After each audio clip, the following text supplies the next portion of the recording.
Long story short, I didn't get the desktop audio when I made this patch, so this is take 2, and I'm just going to talk about it. There's some cool stuff happening. So it's generative, and there's 2 points of generation.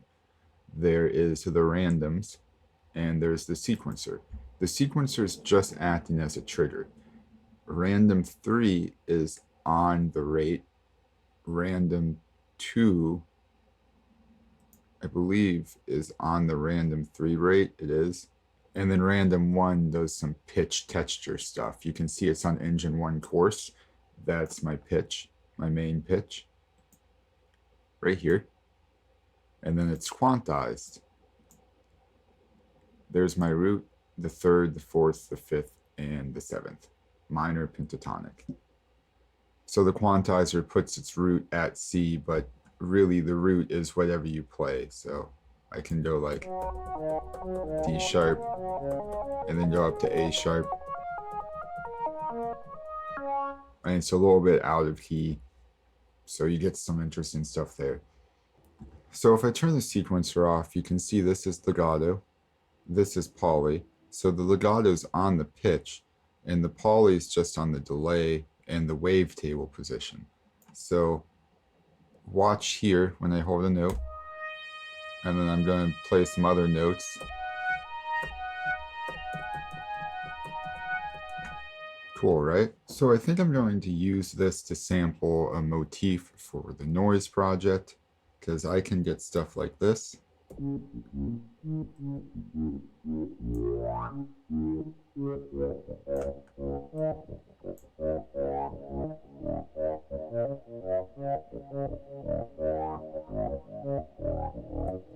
Or I can go up and get some stuff like this.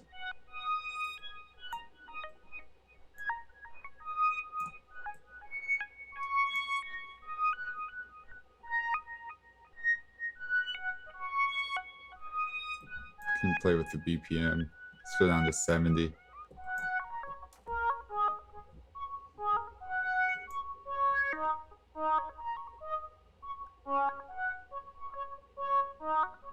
I'm going to show you my random percentages here.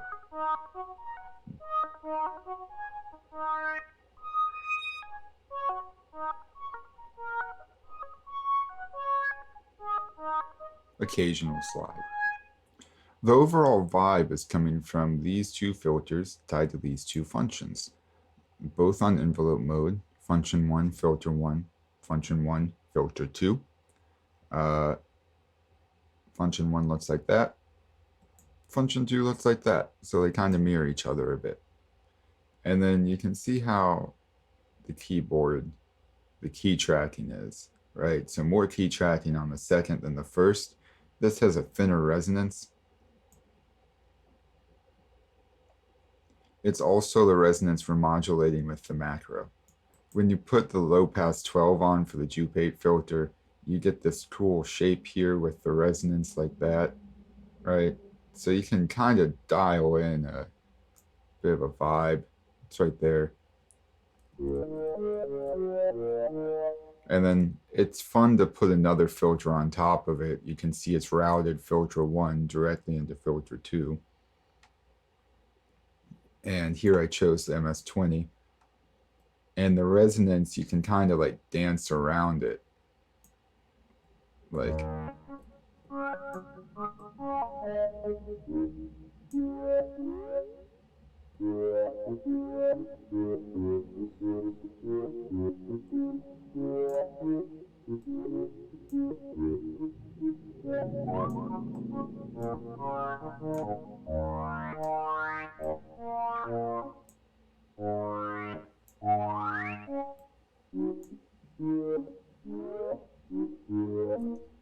There's just so many options. It's a contained way to take advantage of some of them. So the FX, I started with the delay. That's what the delay time here modulates. Then I bit crushed that, 12 bits, low pass, distortion, tape distortion right after it, just a bit.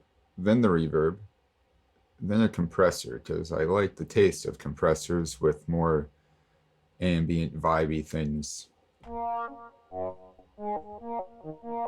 Here it is without the compressor.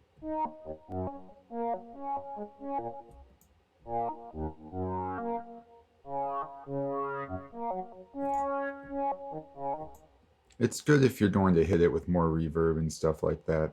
The multi-filter I put on 24, you can see it's using function 2, following filter 2, the most recent filter in the chain. It's not overlapping that envelope. It's just envelope 1, envelope 2, just all the way through. That's what this filter is supposed to do. It's supposed to act as like, here it is without the filter.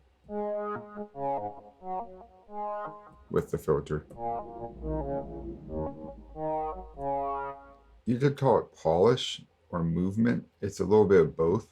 It just makes everything a little more cohesive because these effects are now tied in with these filters. With this filter, it's just like it just ties it all together pretty much.